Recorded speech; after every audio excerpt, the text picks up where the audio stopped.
Welcome to the CDA Institute's Expert Series, the podcast that brings you critical discussions with thought leaders in defense, security, and global affairs. My name is Gabriella Picton, and I am this episode's host. The CDA Institute encourages rigorous debate on national security matters through our events, research, and publications. In today's episode, we are joined by Chief Caroline Xavier of the Communications Security Establishment to discuss Canada's cybersecurity and foreign signals intelligence efforts. Focusing on the multitude of new and emerging threats targeting all sectors of Canadian society, Chief Xavier's comments emphasize the need for more government outreach to the private sector and public to mitigate their effects and increase cybersecurity awareness. This is the Expert Series.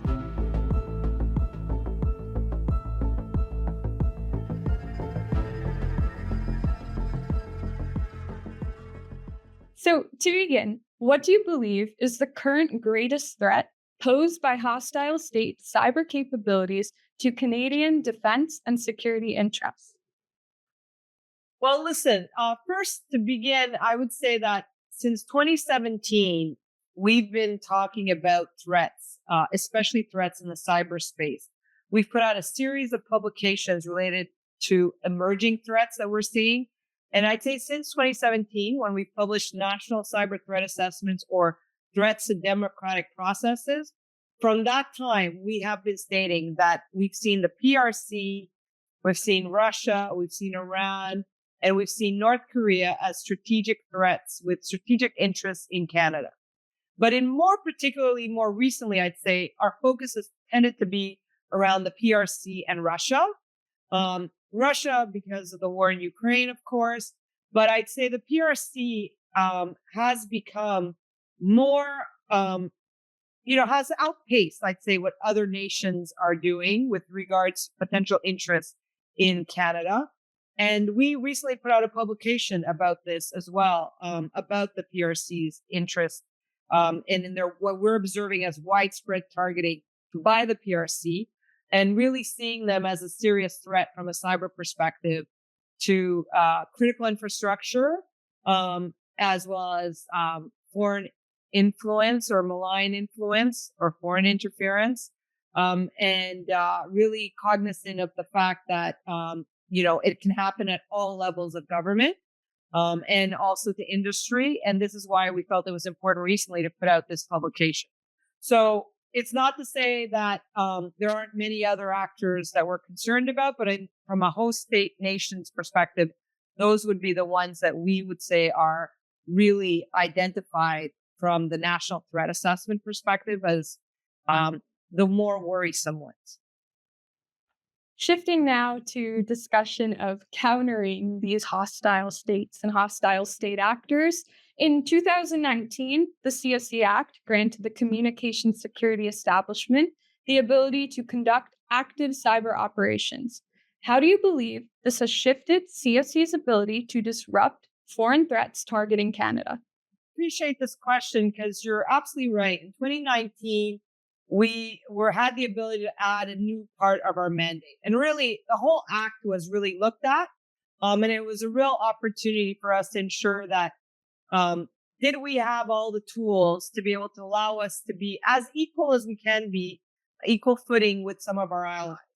And having the addition of the foreign cyber operations, which is one of the major parts that got added to the Act 2019, which allows us to do active cyber operations or defensive cyber operations, was really a great add-on for us to really continue to demonstrate that we are an effective partner to our allies, but more importantly, being able to really add to the defensive tools in the national security apparatus, and really allowing us to be able to ensure that we're protecting Canada in a series of ways.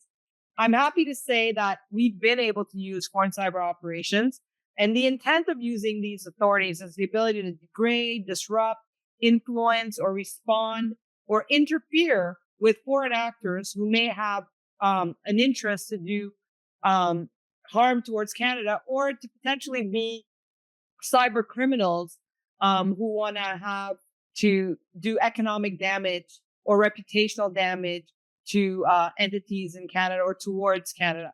And in particular, we see this when Canada is becoming more present on the world stage. And as we continue to voice what our values are as a country and really be there for allies, more and more we do see ourselves potentially becoming a target, especially when you're next to a big neighbor like our US partners. But having said that, I do feel that these new additions that we've had have we really allowed us to demonstrate that we're capable of helping our partners and more importantly, defending Canada. And I'm happy to say that we have 3 active cyber operations and we have 1 defensive cyber operation authority that are currently in place.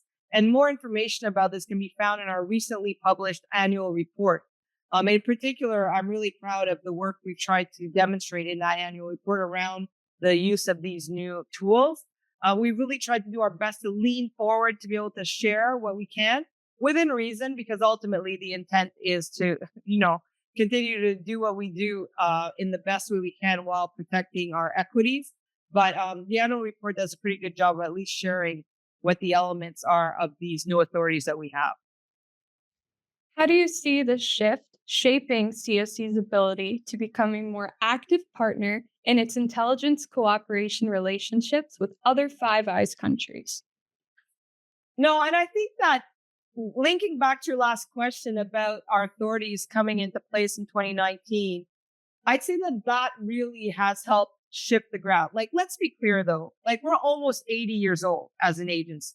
And so we have had a partnership with our Five Eyes for over 77 years already. So we've got some really great partnerships. And as a result, the business we do of foreign intelligence and collecting foreign intelligence is a business we're really good at and a business we've been doing and practicing for some time. And so now having had these additional authorities as of 2019 in particular, we have found it helpful to be able to learn from others. How have they been using it?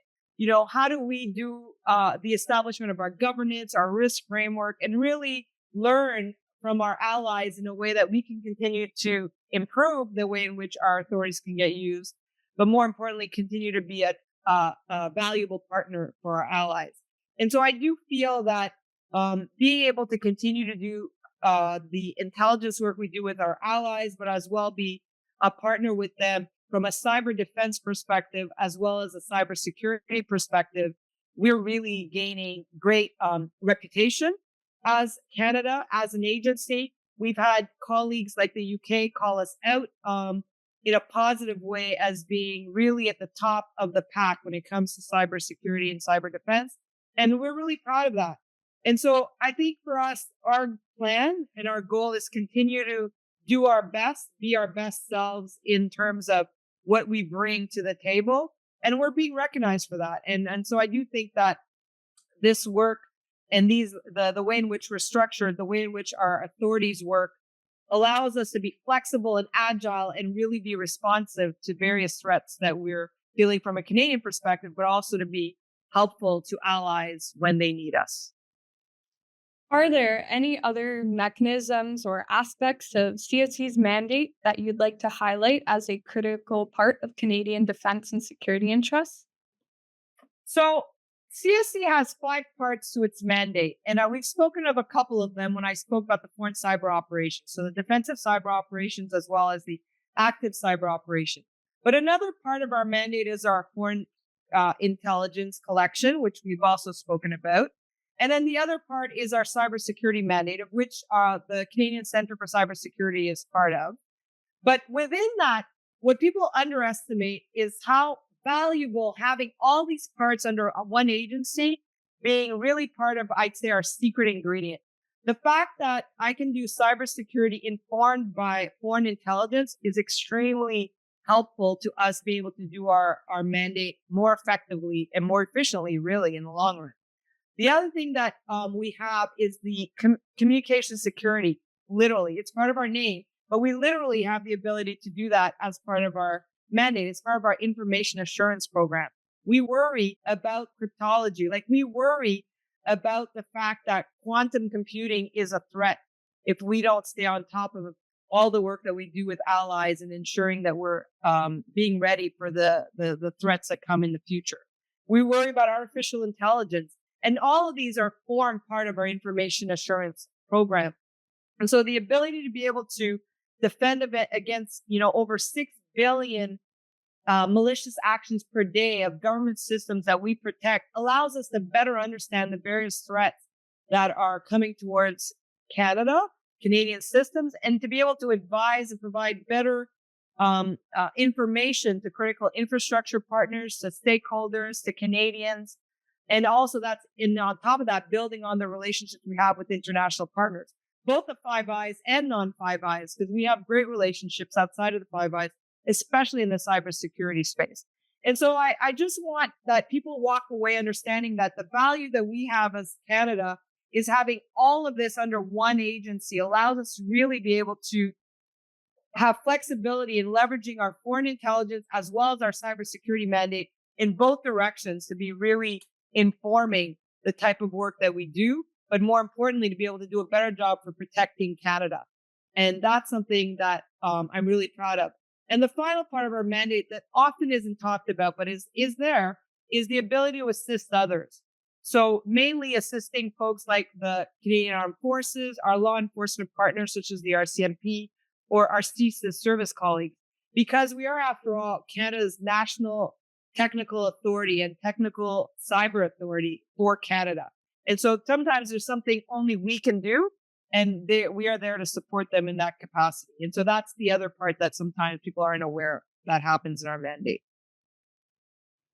Thinking now about how these threats to Canada we've been discussing have manifested recently, we see even at the domestic level how hostile state actors are coupling computer network attacks and the weaponization of emerging technologies with information warfare. The Canadian Centre for Cybersecurity recently warned about an AI bot farm operated by individuals affiliated with Russia Today that has been used to spread Russian propaganda to Canadian audiences on social media. In cases as such, how does CSC work to combat dis and misinformation without publicly disclosing sensitive information that could put Canadian security at risk? Yeah, mis and disinformation truly is probably one of these other ongoing threats. They're going to be with us for some time. In our recent threats to democratic processes that were published in December of 2023, we highlight as part of that publication that mis and disinformation, for example, is expected to be seen in our upcoming election. It's what we've seen in many elections that we've observed around the world, and really is pervasive in the day-to-day of our world now as we see it. And we see that artificial intelligence, for example, is going to amplify that, and it's going to be used as a lever to be able to make this worse for us in the way that it'll bring forward more deep fakes potentially, or the ability to mimic people's voices and create fraud and deceiving elements from a criminality perspective. So this is one of the things we really work to promote, is recognizing that the way in which to combat mis and disinformation has to be a whole of society plan. It cannot be something that only CSC is responsible for doing, or only the security and intelligence community. It has to be all of us engaged in recognizing that this is a threat, and being able to do our part to kind of get Canadians to think critically about the information that they're ingesting or the information that they're looking at online primarily, and really having the opportunity to question it. One of the things we have done on behalf of the government of Canada, and we've done it for a couple of years now, is run their mis and disinformation campaign from a publication perspective. So we've run their website on behalf of the government of Canada to really be able to give Canadians a better sense of how mis and disinformation is something, again, that can happen in all kinds of areas of our lives, and to really be critical about what are they looking at. And so the more recent campaign was all about raising questions about information that potentially was raising your eyebrow. So if it's raising your eyebrow, you should be concerned about the fact whether or not it is factual.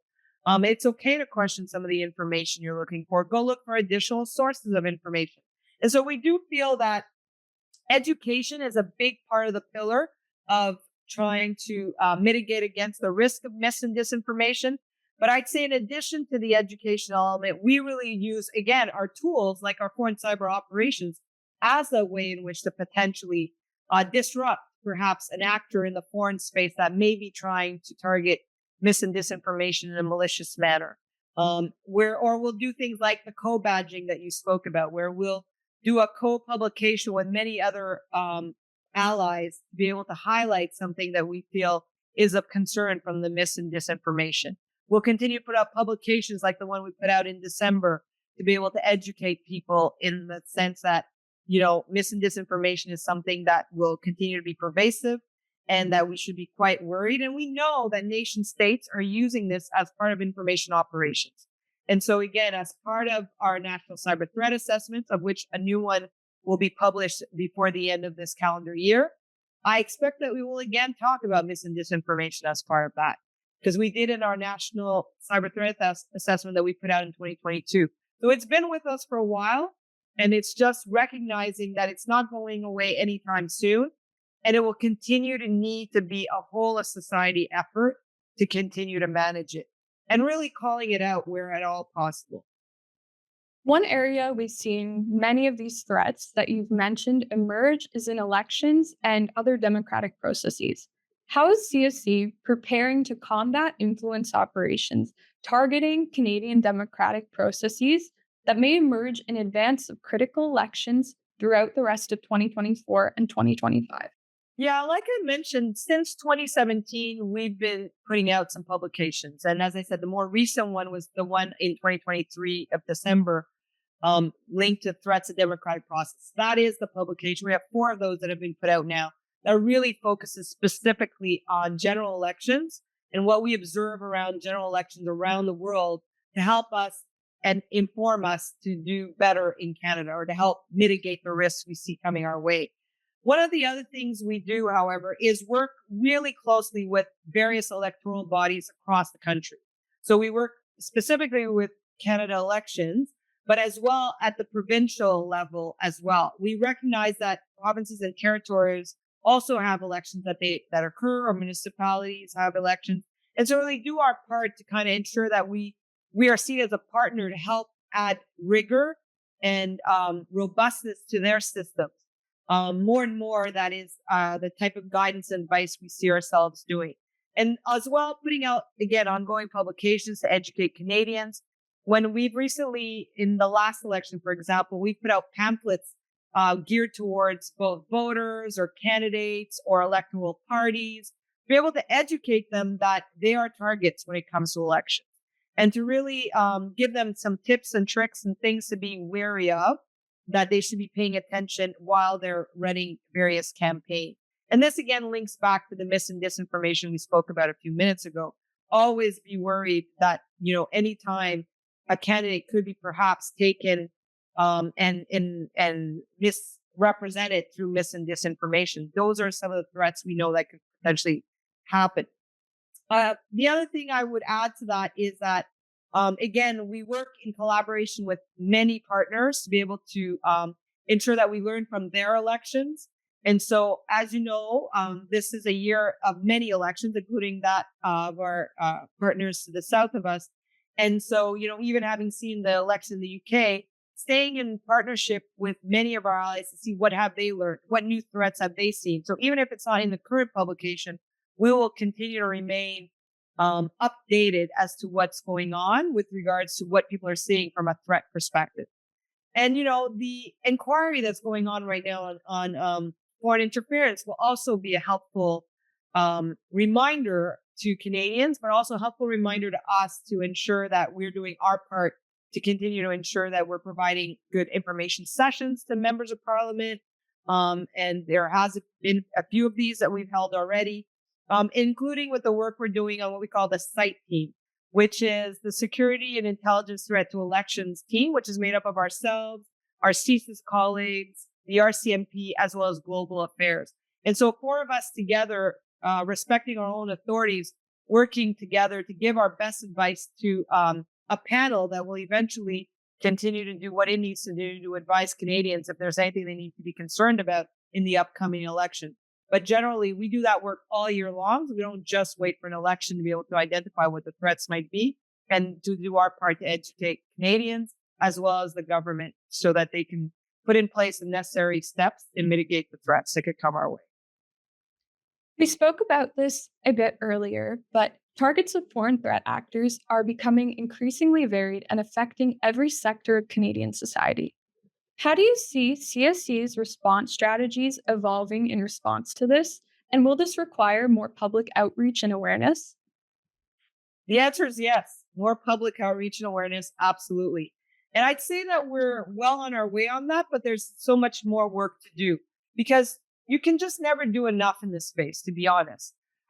We do feel that there's so much work that we need to do with the private sector and in particular critical infrastructure. And that's part of our mandate to do that work, especially with critical infrastructure. We recognize we can't do the heavy lift on our own, and to be able to get the nation to become cyber resilient and cyber smart has to be, again, a team sport mechanism. It's got to be an approach where we're all kind of playing a part of that team.